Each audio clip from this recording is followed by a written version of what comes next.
మీరు చూస్తున్నది జటాశంకర టెంపుల్ అండి. ఇది మధ్యప్రదేశ్ నర్మదా జిల్లాలో ఉంటుంది.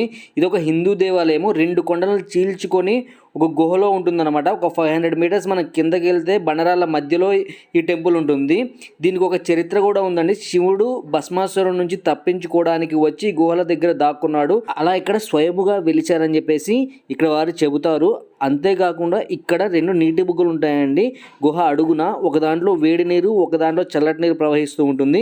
ఇది సహజంగా ఏర్పడిన టెంపుల్ అనమాట. ఎవరైనా మధ్యప్రదేశ్ వెళ్తే పచ్మరిలో ఉంటుందన్నమాట. దీన్ని చూడడం అసలు మిస్ అవ్వద్దు. పచ్మరిలో చూడాల్సిన ప్రదేశాలు చాలా ఉన్నాయి.